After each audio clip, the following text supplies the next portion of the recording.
আমার বান্দাকে মাফ করতে দেরি করি না, জোরে কোন সুবহানাল্লাহ। এমন দয়ার আল্লাহ আমরা পাইলাম, আমরা আল্লাহকে আজ পর্যন্ত বন্ধু বানাইতে পারলাম না। তার মতন হতভাগা কপাল পুরা আসমানের নিচে জমিনের মধ্যে আর কেউ নাই। বলে আল্লাহ আমাদের আপন নাকি দুশমন? আল্লাহকে আপন বানাইলে লাভ না লস? বলে কেমন লাভ? জগৎ বিখ্যাত একজন ওলিয়া কামেল সুলতান মাহমুদ গজনবী, নাম শুনছেন না? একজন ওলি এবং বাদশাহ। উনি ওনার রাজ্যের বাহিরে ঘুরতেছেন, ওনার রাজ্যে দেখতেছেন রাত্রিতে। তো ভিন্ন এলাকা থেকে 5 জন চোর ঘুরতেছে চুরি করার জন্য। সুলতান মাহমুদ গজনবী তাকায় দেখলেন গভীর রাত্রিতে ওনার বাড়িতে অপরিচিত 5 জন লোক দেখা যায়। এরা কারা? আসলে এদের উদ্দেশ্য হলো চুরি করা। কি করা? কথা কোন না?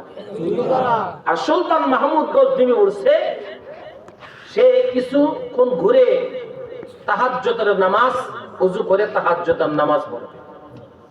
ওই সূরা মনে করতেছে উনি বুঝে এদের মতো শোন।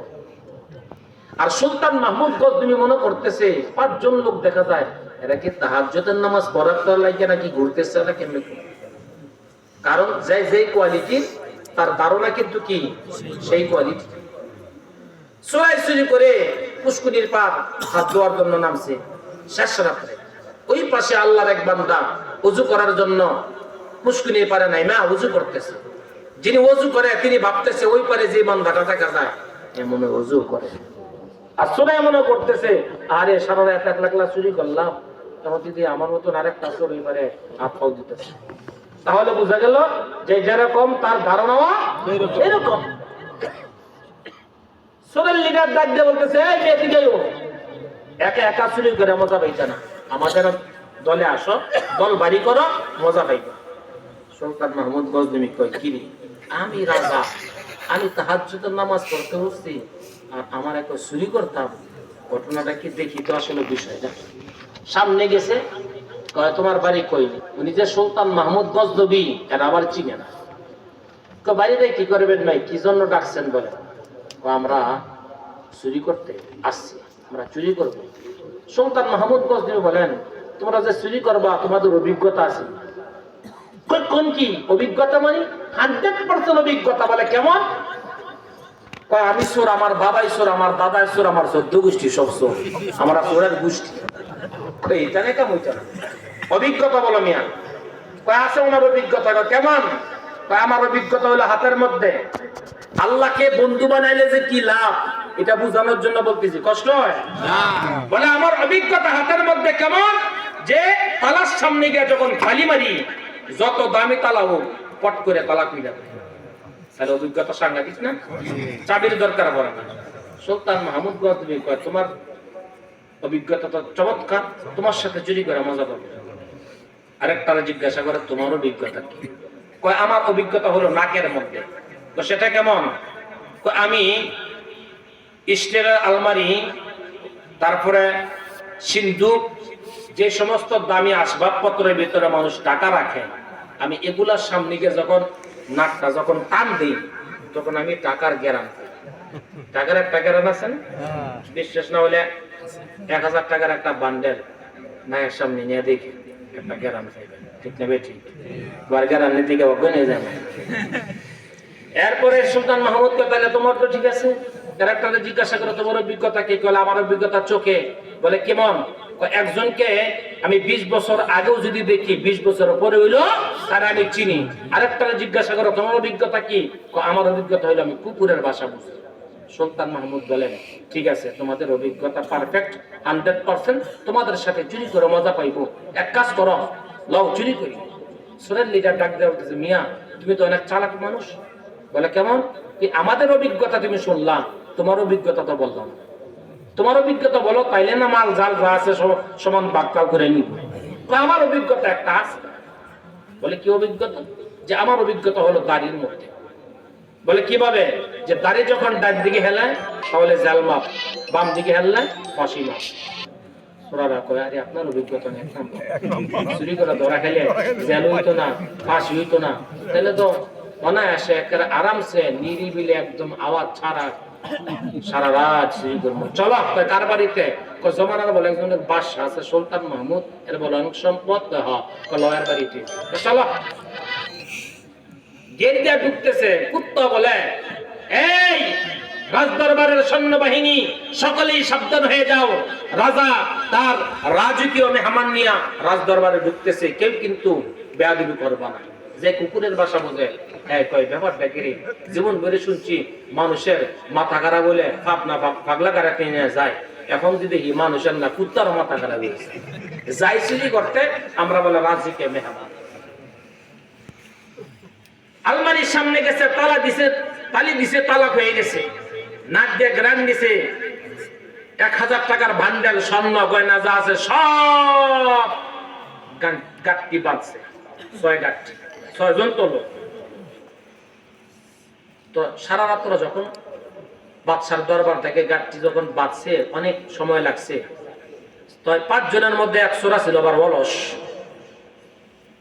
এ বলতেছে ও সারা রাত চুরি করলাম, শরীরটা দুর্বল, তো এক কাজ করিলাম, ওই কি আমাদের সাথে জেলও মাপ ফাঁসিও মাপ, আমরা একটু ঘুমাই, সকালবেলা খাতির জমা জানা। আর একটা আরে জেল মাপ বড় কথা না, ফাঁসি মাপ বড় কথা না, মায়ের কিন্তু মাপ নাই, ধরা গেলে কিন্তু জামিন নেই। আরে যা করে কথা ঘুমাই, ঠিক আছে ল ঘুমাই। বাদশাহ সুলতান মাহমুদ গজনবী রহমাতুল্লাহি আলাইহি দেখেছে 5 চোরা এক রুমের মধ্যে নাকটাই না ঘুমাইতেছে। ঠিক এমন সময় মুয়াজ্জিন মসজিদ থেকে আযান দেয়, আসসালাতু খায়রুম মিনান নাওম। সুলতান মাহমুদ গজনবী তাদেরকে বাইরে থেকে না সিটকিরে লাগাইয়া মসজিদের মধ্যে চলে গেছে। নামাজ শেষ হওয়ার পরে সুলতান মাহমুদ যেখানে বিচার করে, ওই বিচারের কামরার মধ্যে সৈন্যবাহিনী কিনা বইসা বলতেছে, আমার দরবারে যে গতকালকে চোর ঢুকছে, তোমরা খবর পাইছো? না বাদশা, খবর তো পাই নাই, আমরা তো জানি যে বাদশার সাথে একটু মেহমান ঢুকছিল। কারে মিয়া, মেহমান নামে মেহমানের বেশ ধরে কিছু চোর ঢুকছে। আছে না কিছু মানুষ বেশ ধরে, এক এক সময় এক এক বেশ ধরে, রূপ ধরে বিভিন্ন সময় হুমকি দেয়, বিভিন্ন সময় হুঙ্কার দেয়। আসলে হুমকি দমকি কোন হুঙ্কারে কাজ হবে না। আল্লাহর তরফ থেকে যা হইছে, পৃথিবীর কোন শক্তি নাই আল্লাহর বিরুদ্ধে গিয়ে, নবীর বিরুদ্ধে গিয়ে, ইসলামের বিরুদ্ধে গিয়ে, মুসলমানদের বিরুদ্ধে গিয়ে কেউ টিকতে পারে না, টিকতে পারবে না। ঠিক কিনা দরকার? কেউ টিকতে পারে না। সুলতান মাহমুদ গজনবী বলেন, আমার দরবারে চোর ঢুকছে, তাদের কি বিচার করা উচিত? নিয়ে এসো তাদেরকে। হাতের মধ্যে হ্যান্ডকাপ লাগাইলা, পায়ের মধ্যে ডান্ডা বেরি পরাইয়া দরবারে নিয়ে আসছে। বাদশার দরবারে আইসা চোখের পানি ফালাইয়া 5 জন চোরা কাঁদতেছে। বলে কেন? যে বাদশার দরবারে চুরি করে ধরা খাইলাম, উপায় নাই, আজকে আমাদের হাত পা কেটে আমাদেরকে নদীতে ভাসিয়ে দিবে। বাদশাহ সুলতান মাহমুদ গজনবী রহমাতুল্লাহি আলাইহি বলেন, এ সৈন্যবাহিনী, তাদের কি বিচার করব? কেউ বলে হাত কেটে দাও, পা কেটে দাও, চোখ উপড়ে ফেলাও। সুলতান মাহমুদ কয়, ঠিক আছে, পরামর্শ করি কি বিচার করা যায়। এই কথা শোনার পর 5 জনের মধ্যে 4 জন চোর চোখের পানি ফালাইয়া কান্না আরম্ভ করে দিছে।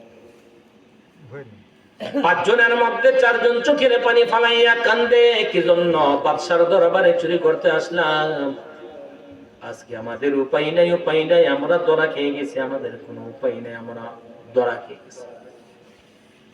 5 জনের মধ্যে 4 জন কাঁদে, একজন খিলখিল করে হাসে, ডাক দিয়া কয়, কিরে তুই হাসস কে? কারণ কি, তোর কি জীবনের মায়া নাই? কয়, হ্যাঁ অবশ্যই আমার জীবনের মায়া আছে। তাহলে তুই কেন হাসস? কারণটা কি? কয়, হাসার কিছু কারণ আছে। কয়, কি কারণ? কয়, বাদশাকে আমি জিজ্ঞাসা করতে চাই। বাদশাহ বলে, কি বলো? বাদশার কথা শুনিয়া যে বান্দাটা হাসে, ওই বান্দাটা বলে, বাদশাহ গতকালকে রাত্রে চোর কয়জন ছিল, বিচার করবেন কয়জন? কয় কেন কেন? ও বাদশা, চলাই করবেন না। আমি 20 বছর আগে কাউকে যদি একবার দেখি 20 বছর পরে হইলেও চিনি। আপনি কার বিচার করবেন? কাদের বিচার করবেন? বলেন কয়জনের বিচার করবেন? বাদশার ম্যানেজার ডাক দিয়ে কয় 5 জন চোর, তোমাদের 5 জনেরই বিচার করবে। ওই বান্দায় কয় না না না, শুধু 5 জনের বিচার করলেই চলবে না। বলে কেন? বলে যদি বিচার করতে হয়, যদি আপনি ন্যায়পরায়ণ বাদশা হন, যদি আপনি সঠিক বিচারক হন, যদি আপনি সঠিক বিচারণ হন, ন্যায়পরায়ণ বাদশা হন, তাহলে আপনি বিচার করবেন 6 জনের। সৈন্যবাহিনীর লিডার ডাক দিয়া কয় 6 জনকে? বলে আপনাদের বাদশা একজন। সৈন্যবাহিনী কয় বাদশা সাহেব এই কাম আবার করবে একটা কাম আসলে ঝুঁকি নেই তো রে, এদের সাথে আমার একটা কেন জানি সম্পর্ক হয়ে গেছে না, মহাব্বত হয়ে গেছে না। মহাব্বত আর ভালোবাসার এক পর্যায়ে বন্ধুত্বের খাতিরে পড়িয়া তাদের সঙ্গে আমার কিছু সময় বন্ধুত্ব হয়েছে, সম্পর্ক হয়েছে। বাদশারা কি কয় ঠিক আছে, তোমাদের সাথে যেহেতু আমার একটা বন্ধুত্ব আর সম্পর্ক হয়েছে, এই সম্পর্কটা যদিও চুরির, তারপরও আমার একটা তোমাদের সাথে সম্পর্ক হয়েছে। যাও, এই সম্পর্কটা হওয়ার কারণে আমি তোমাদের এই চুরির অপরাধ মাফ করে দিলাম, তোমরা বাড়ির মধ্যে চলে যাও। এই কথা শোনার পর 4 জন হাসে, চোরের যিনি লিডার তিনি চোখের পানি ফালাইয়া কাঁদতেছে। 4 জন হাসে, কাঁদে কয়জনে? একজনে কাঁদে। কারণ কাদার উদ্দেশ্য কি? চোরের লিডার চোখের পানি ফালাইয়া কাঁদতেছে। একজন ডাক দিয়ে বলেন বস, আমাদের একটু মাফ করে দিছে, কেন আপনি কাঁদেন? কারণ কি? একটা কারণ। ডাক দেয়া বলতেছে কি কারণ, কিসের জন্য আপনি কাঁদেন? খুইলা কান। আমি কাঁদি দুনিয়ার একজন সাধারণ বাদশার সাথে যদি অল্প কিছু সময় সম্পর্ক রাখলে পরে দুনিয়ার চুরির অপরাধ ক্ষমা পাওয়া যায়, মাফ পাওয়া যায়। দুনিয়ার একজন সাধারণ বাদশার সাথে যদি মহাব্বত রাখলে পরে অন্যায় মাপ পাওয়া যায়, অপরাধ মাপ পাওয়া যায়, চুরির অপরাধ ক্ষমা করে দেওয়া হয়। তাহলে বাদশার বাদশা কাবুল হাকিমিন আমাদের মালিকের নাম কি? জোরে কোন আল্লাহ। হয় নাই মহাব্বত বলেন জোরে কোন কি? আল্লাহ। ওই চোরের লিডার ডাক দিয়া কয় শুনো,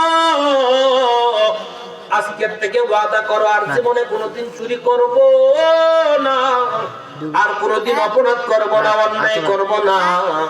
সুলতান মাহমুদ গজনবীর পায়ের মধ্যে পড়িয়া যায়, ডাক দিয়ে বলতেছে আল্লাহর ওলি গো, জীবন ভরপুর বহু অন্যায় করছি, আমাদেরকে মাফ করে দেন, ক্ষমা করে দেন, আর জীবনে কোনোদিন চুরি করব না, অপরাধ করব না, অন্যায় করব না। আজকের থেকে আমার মালিক আল্লাহকে বন্ধু বানাইলাম, আপন বানাইলাম, প্রিয় বানাইলাম। আজকের থেকে আমার আল্লাহ আমার হলো আপন, আমার আল্লাহ আমার বন্ধু, আমার আল্লাহ আমার রব, আমার আল্লাহ আমার সব। আজকের থেকে আমরা ভালো হয়ে গেলাম। সুলতান মাহমুদ গজনবী কয় তাদেরকে তওবা করায় দিলাম গো। তওবা করার পরে তারা যখন বাড়ির মধ্যে চলে গেল, হাদিস শরীফের মধ্যে আছে মৃত্যুর আগে আল্লাহর বান্দারা তারা যে আল্লাহকে বন্ধু বানাইছে, মৃত্যুর আগে আমার আল্লাহ তাদেরকে ওলি বানাইয়া কবরের মধ্যে নিছে। সুবহানাল্লাহ। আউলিয়ারা কাহার উকবা ইখতিয়ার, জাহেলারা কার দুনিয়া ইখতিয়ার। মাইনে মোমেন সুয়ে মোমেন মিশাওয়াত, মাইলে কাফের সুয়ে কাফের মিশাওয়াত। ভাইয়ের আমার আল্লাহকে বন্ধু বানাইতে চাই কি চাই না? আর হুজুর বলেন আল্লাহ বলেন ওয়া রাসূলা, রাসূলকে বন্ধু বানাও, আপন বানাও। নবীজির মতন আর কেউ নাই। আমার নবী হলো আখিরি নবী, রাহমাতুল লিল আলামিন। এখনো আমার নবী উম্মতি উম্মতি বলে কান্দে। যারা হাজী সাহেব সোনার মক্কা মদিনায় যায়, মক্কার মধ্যে তিন ফরজের একটা ফরজ মদিনার মধ্যে নাই, তিনটা ফরজ হলো মক্কায়। হাজী সাহেবরা মক্কায় যায়, খানায় কাবার সামনে গিয়ে বলে লাব্বাইক আল্লাহুম্মা লাব্বাইক লা শারীকা লাক লাব্বাইক ইন্নাল হামদা ওয়ান নি'মাতা লাকা ওয়াল মুলকা লা শারীকা লাক লাব্বাইক। আল্লাহ গো, আমি হাজির, লক্ষ লক্ষ টাকা খরচ করে আসলাম, আল্লাহ আমাকে মাফ করে দাও। আল্লাহ ডাক দিয়া কয়, এই ফেরেশতার দল, ওই যে তাকায় দেখ আমার বান্দা দুনিয়ার বাড়ির মহাব্বত, নারীর মহাব্বত, ঘরের মহাব্বত সবকিছু ছেড়ে দিয়ে আমার বান্দা খানায় খাবার সামনে হাজির। আমি আল্লাহ আমার বান্দাকে খালি হাতে ফেরাবো না। এই মুহূর্তে আমার বান্দাকে আমি আল্লাহ পবিত্র বানাইয়া, আমি আল্লাহ তারে নিষ্পাপ মাসুম বান্দা বানাইয়া বাড়ির মধ্যে পৌঁছে দিলাম। ইয়া ইলাহি তু মেরা মাবুদ হায়, ইয়া ইলাহি তু মেরা মাশুক হায়, ইয়া ইলাহি তু মেরা রহমান হায়, ইয়া ইলাহি তু মেরা রহিম হায়। ভাইয়েরা আমার, নবী যে মতন আপন, ঠিক না ঠিক? নবীর মতন আপন আর কেউ নাই। একটা উম্মত ছাড়াও আমার নবী জান্নাতে যাবে না। আমার আল্লাহ পাক বলেন, নবী আপনি কাঁদবেন না, দুনিয়ার মধ্যে আমি আপনাকে কাঁদাই না। আপনার মা নেই, বাবা নাই, আপনি জীবন ভরপুর আমার বান্দা আপনার উম্মতের জন্য কাঁদছেন গো নবী। আজকে আমি হাসরের ময়দানে আপনাকে কাঁদাবো না। আপনি নবীকে আমি পারমিশন দিলাম, যেগুলো উম্মত আপনি মনে চায় সুপারিশ করে আমার জান্নাতের মধ্যে পৌঁছাই দিবে। আমার নবী দুনিয়ার মধ্যে 63 বছর কাটছেন, এখনো পর্যন্ত সোনার মদিনে আমার নবী উম্মতি উম্মতি বলে কাঁদে। আমার নবী উম্মতের কত পাগল, আমার নবী উম্মতের কত আশিক। এর নবীর উম্মতের দল, নবীর জন্য কি মায়া হয় না? নবীর জন্য কি দিল কাঁদে না, কাঁদে না? দুনিয়ার মধ্যে কত বেঈমান আমার নবীর বিরুদ্ধে কথা কয়, কত বেঈমান নবীর ইজ্জতের ব্যাপারে কথা কয়, নবীর বিবাহের ব্যাপারে কথা কয়। স্পষ্ট ভাষায় বলে দিতে চাই, আমরা নবীকে ভালোবাসি, কলিজা দিয়ে মোহাব্বত করি। নবীর ব্যাপারে কোনো ছাড় নাই, নবীর ব্যাপারে কোনো ছাড় নাই। আপনি আওয়ামী লীগ করেন, বিএনপি করেন, জামাত ইসলাম করেন, চরমনাই করেন, যেই কোনো দল করেন না কেন, আপনার ব্যক্তিগত স্বাধীনতা। তবে নবীর বেলায় আমরা এক, আমরা এক, নবীর বেলায় কোনো ছাড় নাই। দুনিয়ার কোন বেঈমান যদি আমার নবীকে কটু বাক্য করে, ওই বেঈমানকে কুকুরের নাস্তা না খাওয়া পর্যন্ত আমরা মুসলমান ওই বেঈমানকে কখনো ছাড় দিব না, ঠিক না রে? কারণ এই বাংলার জমিনে এমন কিছু নাস্তিক আর বেঈমান আছে যারা মুসলমানের কোরআনকে নিয়ে, মুসলমানের ধর্ম ইসলামকে নিয়ে অপপ্রচার চালাইতেছে। স্পষ্ট ভাষায় বলে দিতে চাই, আমরা হইলাম মুসলমান, আমাদের দেহে রক্ত থাকা অবস্থায় আমরা কখনো ইসলামের উপর আঘাত আসুক, এটা আমরা মুসলমান হিসাবে বরদাস্ত করতে পারি না, ঠিক কিনা? তুমি কও নারে তাকবীর, আল্লাহু আকবার, দিন ইসলাম, দিন ইসলাম, জিন্দাবাদ জিন্দাবাদ। ইসলামের শত্রুরা হুঁশিয়ার সাবধান, হুঁশিয়ার সাবধান, ইসলামের শত্রুরা। যেরকম মারহাবা মারহাবা। আপনি দল করেন, যে কোনো দল করতে পারেন, এটা আপনার ব্যক্তিগত স্বাধীনতা। কিন্তু কেউ যদি, কোন নেতা যদি নবীর বিরুদ্ধে কথা বলেন, মনে রাখবেন এটা নেতা হতে পারে না। যেই নেতা ইসলামের বিরুদ্ধে কথা বলে, ওয়াসবাফিলের বিরুদ্ধে কথা বলে, এই নেতা কখনো নেতা হতে পারে না। আবু জাহেলের 5 একর গোলাম ছাড়া কেউ না, ঠিক না? এই যে 16 শাহজালালের দেশ, শাহপরানের দেশ। এই দেশের মধ্যে ইসলামের কথা চলবে, কোরআনের কথা চলবে, নামাজের কথা চলবে, মসজিদ মাদ্রাসার কথা চলবে। কোন হিন্দুদের রামবামদের কথা আমরা শুনতে চাই না, ঠিক কিনা জয় কর? দেখেন না কিছুদিন আগে ইসকন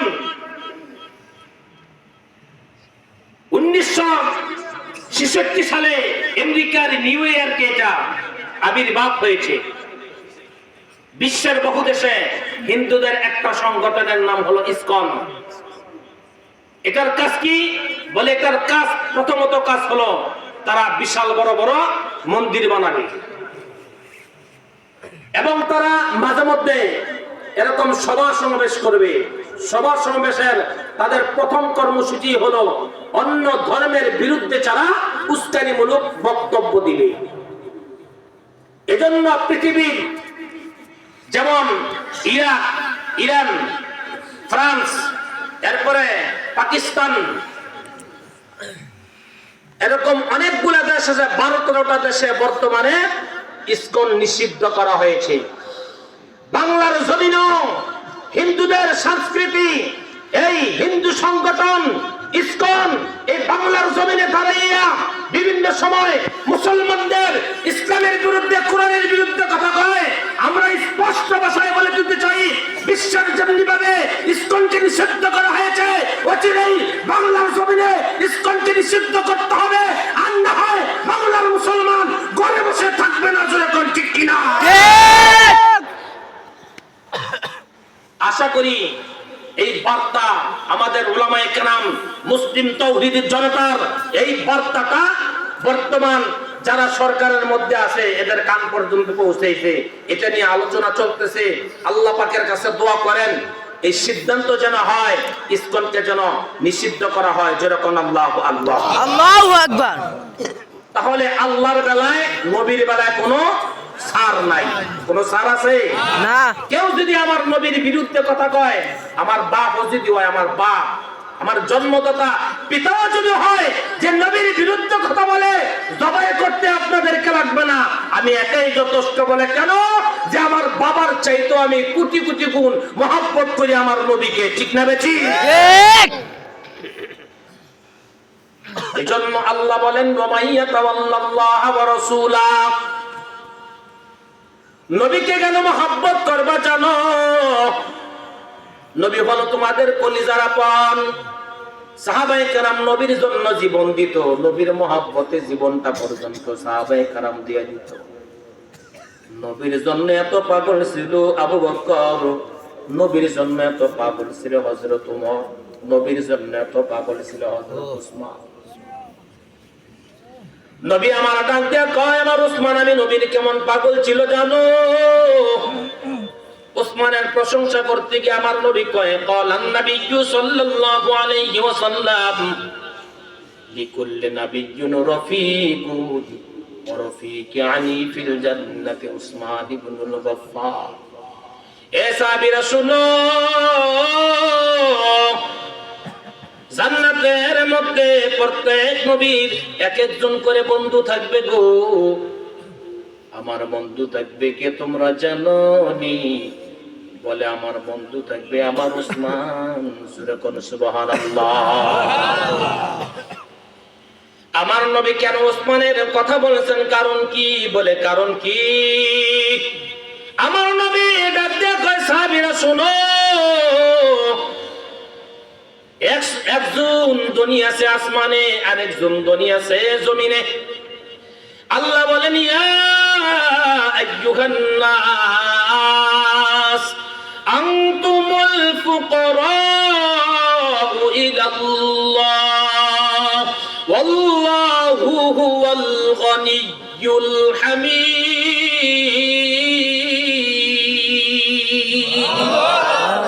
আল্লাহ বলেন, দুনিয়ার সব ফকির, আমি আল্লাহ হলাম ধনী। আমি আল্লাহর মতন ধনী কেউ নাই। দুনিয়ার মধ্যে সবাই কেন ফকির? বলে কেন যদি 1 কোটি টাকা থেকে ওই বান্দা চিন্তা করে আমার যদি আর 1 কোটি টাকা থাকে, কারো যদি 10 তলা একটা বিল্ডিং থাকে ওই বান্দাই চিন্তা করে আমার যদি আর একটা বিল্ডিং থাকতো। কারো যদি দোসালা ঘরে থাকে ওই বান্দা চিন্তা করে আমি যদি একটা চুয়ারি করে দিতে পারতাম বিটিটা পাকা করে, কত মনের মধ্যে তামান্না। দুনিয়ার মধ্যে কারো অভাব কোনোদিন সারে না। আল্লাহ বলেন দুনিয়ার সবাই ফকির, আমি আল্লাহ হইলাম ধনী, এজন্য আমি আল্লাহর কাছে চা। আমার নবী কয় আসমানের মালিক আল্লাহ হলো দুনিয়ার মধ্যে আমার উসমান হলো আরেক ধনী। জোরে কোন সুবহানাল্লাহ। উসমান কেন দুনিয়ার মধ্যে ধনী এবং উসমান কেন নবীর জান্নাতের সাথী হবে জানো? বলে কারণ কি? বলে হযরত উসমান গানের বেলায় ছিল এক নাম্বার। কিসের বেলায় জোরে করো? গানের বেলায় ছিল এক নাম্বার, গানের বেলায় ছিল এক নাম্বার। বলে কেন এত দাম? কারণ কি জানো? সরকারে দু আলম নবী, আল্লাহর নবী সরকারে দু আলম নবী একদিন নুরানি একটা ঘোড়ার পিঠের মধ্যে বসিয়া, নুরানি একটা জুব্বা পরিধান করিয়া কোথায় যেন রওনা করছে। আব্দুল্লাহ ইবনে আব্বাস রাদিয়াল্লাহু তাআলা স্বপ্ন দেখতেছেন। এমন সময় আব্দুল্লাহ ইবনে আব্বাস রাদিয়াল্লাহু তাআলা বলেন, ওগো মায়ের নবী, নুরানি ঘোড়ার পিঠের মধ্যে বসিয়া আপনি কোথায় যান? আপনি কোথায়? সরকারে দো আলম নবী ডাক দিয়ে কয়, আব্বাস শুনো, আমাকে আমার আল্লাহ একটা দাওয়াত করছে গো। ওই দাওয়াতটা খাওয়ার জন্য, দাওয়াত এবং সংগ্রহ করার জন্য আমি পয়গাম্বর যাইতেছি। আব্দুল্লাহ ইবনে আব্বাস কয়, নবী আমাকে নিয়ে যাওয়া যাবে নি? নবী কয়, না না, নিয়ে যাওয়া যাবে না, এটা আলাদা একটা অনুষ্ঠান, বিয়ে অনুষ্ঠান। এই বিয়ে অনুষ্ঠানের মধ্যে তোমাকে নিয়ে যাওয়া যাবে না। আব্দুল্লাহ ইবনে আব্বাস চোখের পানি ফালাইয়া কান্না আরম্ভ করে দিল। নবী আমার ডাক দেয়া কই, আব্দুল্লাহ আব্বাস কাঁদিস না, এটা বিয়ে দাওয়াত, স্পেশাল দাওয়াত। বলে কার দাওয়াত? তুমি কি জানো? হযরত আব্দুল্লাহ ইবনে আব্বাস কয়, নবী জানি না। বলে এই দাওয়াতের আয়োজনটা করেছেন আমার আল্লাহ। আয়োজনটা কে করেছেন? আল্লাহ। আরো জোরে কোন? আল্লাহ। এ ভাই, যে আয়োজনটা আমার আল্লাহ করেছেন, এই আয়োজনটা ছোট না বড়? আরো জোরে কোন? বলে এই আয়োজনের যারা মেহমান হবে, মেহমানগুলা কি? বলে মেহমানগুলার নাম হইল আদম সফিউল্লাহ, মুসা কালিমুল্লাহ, ইব্রাহিম খলিলুল্লাহ, ঈসা রুহুল্লাহ। আল্লাহু আকবার। কত বড় মেহমান, কত বড় দামি মেহমান। বলে 1,24,000 পয়গম্বর ওই দাওয়াতের মেহমান। দুনিয়ার কোন সাধারণ মানুষ নয়, দুনিয়ার কোন পীর বুজুর্গরা নয়। আল্লাহ বলেন আমি আয়োজন করেছি, আমি আল্লাহ। মেহমান হলো নবী আদম নবী, শেষ নবী মুসা নবী, ঈসা নবী, সমস্ত পয়গম্বরের মেহমান। এই বিয়ার আয়োজনটা করেছেন আমার আল্লাহ। সমস্ত নবীরা হবেন মেহমান। আর যিনি বিবাহের খুতবা দিবেন, ওই খুতবাটা যিনি পড়াবেন, যিনি খুতবা দিবেন, তিনি হলেন আমাদের নবী। সুবহানাল্লাহ। ইমামুল আউয়ালিন আখিরিন, বহরে সাদকা রাহমাতাল লিল আলামিন, সাইয়্যিদুল কাওনাইন খাতামুল মুরসালিন, আখিরামুল বুদে ফখরুল আউয়ালিন। ভাইরা আমার, হযরত আব্দুল্লাহ ডাক দিয়া কয়, নবী এটা কেমন বিবাহ? বলে বড় হলো জমিনে, পাত্রী হলো আসমানে। আল্লাহু আকবার। বলে বড় হলো জমিনে, পাত্রী হলো আসমানে। আমার আল্লাহ আমাকে দাওয়াত করেছেন বিবাহটা করার জন্য। আব্দুল্লাহ ইবনে আব্বাস কয়, কোন বান্দাটা এত বড় ভাগ্যবান, এত বড় দাবি? বলে ওই বান্দাটা কে নবী? বলে ওই বান্দাটা আর কেউ না, কেউ না। আমার নবী ডাক দিয়া কয়, ওই বান্দাটার নাম হলো আমার সাহাবী হযরত ওসমান। জোরে কোন সুবহানাল্লাহ। সুবহানাল্লাহ। আব্দুল্লাহ ইবনে আব্বাস ডাক দিয়া কয়, নবী কেন গো হযরত ওসমানের এত দাম? কেন এত দাম? কারণ জানো? বলে কি কারণ? বলে আবু বকর সিদ্দিক রাদিয়াল্লাহু তাআলা আনহুর জামানা মদিনার মধ্যে একবার দুর্ভিক্ষ দেখা দিয়েছে। মদিনার বাড়ির মধ্যে, কারো বাড়ির মধ্যে, ঘরের মধ্যে কোনো খাবার নাই। মানুষ অনাহার অবস্থায় দিন কাটাচ্ছে। সমস্ত মদিনার মানুষ আবু বকরের বাড়ির মধ্যে গিয়া বলে, আবু বকর, ঘরের মধ্যে কোনো খাবার নাই, খাবার দেও। আবু বকর চোখের পানি পালাইয়া কাঁদতেছে আর বলতেছে, যে মদিনায় আমার নবী শুয়ে আছে, সেই মদিনায় মানুষের ঘরের মধ্যে কোনো খাবার নাই। আবু বকর ডাক দিয়ে বলতেছে, আল্লাহর কাছে সাহায্য চাও, আর একটু সবর করো, ধৈর্য ধারণ করো। ঠিক এমন সময় হযরত ওসমান গনি রাদিয়াল্লাহু তাআলা আনহু 200 গজ ইয়ামেন থেকে মদিনার মাটিতে প্রবেশ করেছে। হযরত ওসমান আবু বকরের কাছে গিয়া বলে, ভাই আবু বকর,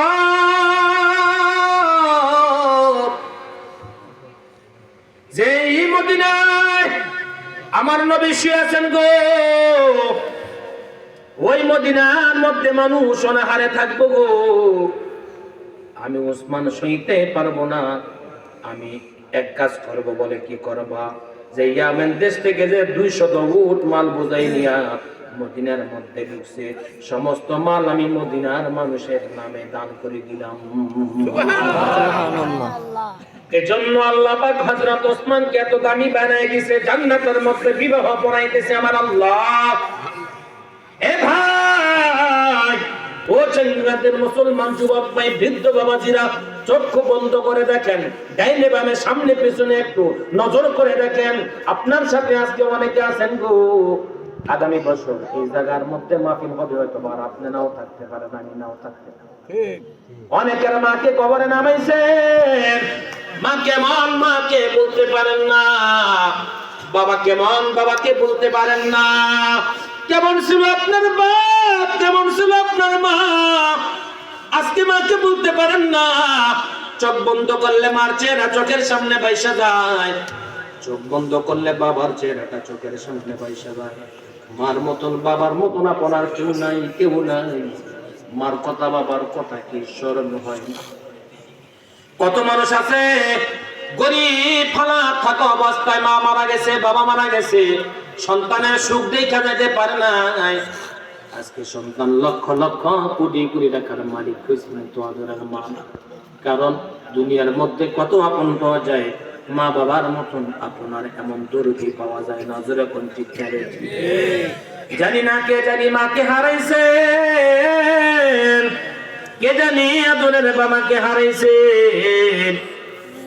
আজকের এই চেঙ্গা কান্দি মাদ্রাসার মাঠ থেকে আপনাদের কাছে অনুরোধ, যে ব্যক্তি মাকে হারাইছেন, জীবনে আর কোনোদিন মাকে দেখবেন না, বাবাকে দেখবেন। অন্তর পরে সারা বাংলাদেশে বয়ান করি আপনাদের দুয়ার বরকতে, অন্তর ভরে আমি প্রাণ ভরে দিল ভরে আপনাদের জন্য দোয়া করব। এই মাদ্রাসা কিয়ামত পর্যন্ত এখানে থাকুক, আপনারা চান কি চান না? একটা মহিলা মাদ্রাসা আছে, এই মাদ্রাসাও থাকুক। জোরে কোন ঠিক না বেঠি? পুরুষ মাদ্রাসা, মহিলা মাদ্রাসা, উভয় মাদ্রাসাকে আল্লাহ কবুল করেন। জোরে কোন আমিন। এই মাদ্রাসার মধ্যে কত ছাত্ররা গভীর রাত্রে দুইটা কোরআন তেলাওয়াত করে, তাহাজ্জুদের নামাজের মধ্যে বসিয়া দোয়া করে, আল্লাহ তোমার বান্দারা মাদ্রাসার মধ্যে সহযোগিতার হাত বাড়ায়, তুমি কিন্তু আল্লাহ তাদেরকে ঠকাইও না। আল্লাহ বলেন, নবী আপনি যে কোরআনের জন্য মায়ের কেসিন রক্ত দিয়েছেন, তায়েফের জমিনে রক্তাক্ত হয়েছে, ওই উহুদের যুদ্ধের ময়দানে নবী আপনার দন্দন মুবারক শহীদ হয়েছে। এই কোরআনের জন্য আপনি কত কষ্ট করছেন নবী। আজকে এই কোরআন দেখেন আপনার উম্মতরা গভীর রাত্রে দুইটা নিজের শরীরের মায়া নাই, ঠান্ডা পানি দেব করিয়া কোরআন শরীফটা হাতে নিয়ে বলে, হাদা কালাম রব্বি, আল্লাহ এটা তোমার কালাম। আল্লাহ যখন শুনতে পায় বান্দা বলছে হাদা কালাম রব্বি, আল্লাহ বলে, বান্দা তুই যখন আমি আল্লাহর কালামকে আমি রবের কালাম বলছস, আমি আল্লাহ দেরি করলাম না, এই মুহূর্তে তুই বান্দায় আমি আল্লাহর কাছে যা চাবি রে আমি আল্লাহর কাছে চাইতে দেরি হবে, আসমানের মালিক আমি আল্লাহ দিতে দেরি করব না। জোরে কোন সুবহানাল্লাহ। এজন্য ভাই অনেকে মাকে হারাইছেন, বাবাকে হারাইছেন। এই নবীর ঘর মাদ্রাসা, সেই মাদ্রাসার মধ্যে ইলমে শিক্ষা দেওয়া হয়, কোরআনের হাফেজ তৈরি হয়। যে মাদ্রাসার মধ্যে পড়ে আপনাদেরই সন্তান মাওলানা আমজাদ হোসেন নুরি এখন বাংলাদেশে ওয়াজ করে, মারহাবা করেন। এমন সন্তান ঘরে ঘরে হোক, এমন সন্তান গান্ধী মাদ্রাসার মধ্যে পড়েন, উন্নতি লাভ করুক, বুজুর্গ হোক। এটা আপনারা চান কি চান না? আপনি যখন মরিয়া যাইবেন, ওই বান্দাটা যখন করবে, গান্ধী গ্রামের কত মানুষ কবরের মধ্যে চলে গেছে। মালিক তুমি কিন্তু তাদেরকে মাফ করে দিও গো আল্লাহ। আলেম যখন গ্রামের মানুষকে, যখন গ্রামের সন্তানরা যখন আল্লাহর কাছে দোয়া করবে, আল্লাহ বলেন দোয়া করতে দেরি হবে, আমি আল্লাহ আমার বান্দার দোয়া কবুল করতে দেরি করব না। সুবহানাল্লাহ। এই মাদ্রাসার মধ্যে ইলমের ফ্যাক্টরি, কোরআনে হাফেজের ফ্যাক্টরি। এই মাদ্রাসাকে আল্লাহ কবুল করেন। এই মাদ্রাসার প্রতি সুনজর রাখার দরকার আছে না নাই? অনেকে মাকে হারাইছেন, বাবাকে হারাইছেন, আর জীবনে কোনোদিন মাকে দেখবেন না। যদি মা থাকতো, মার জন্য দাবি দাবি আঙ্গুরে করতেন না, খাওয়াইতেন। কোথায় গেল মা? মাকে আর জীবনে কোনোদিন পাইবেন না। তারে ডাকিব মা গো মা বলিয়া, মাঝে আমাদের ছেড়ে চলে গেল জনমের লাগিয়া। মাকে আর কোনোদিন দেখবেন না যুবক, বাবাকে কোনোদিন দেখবেন না। বাবা যে কত আপন, যে বাবাকে হারাইছে সে বোঝে বাবা হারানোর ব্যাপার।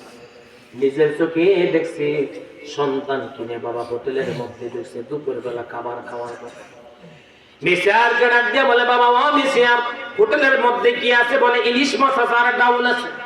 বাবা ডাক দিয়ে কয়, তাকে দেখলাম সন্তানটা মোবাইল টিপতেছে।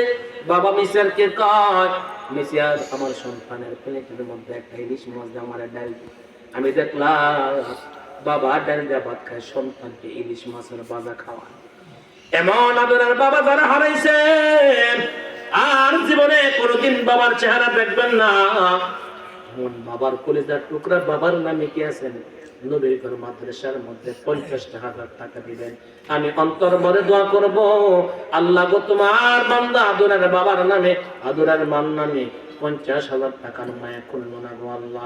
তোমার বান্দা নবীর ঘরকে মহব্বত করে 50,000 টাকা জমা করে দিল। অন্তর ভরে দোয়া করব, মালিক তোমার বান্দার দান কবুল করে নাও, মা বাবার কবর আযাব মাফ করে দাও।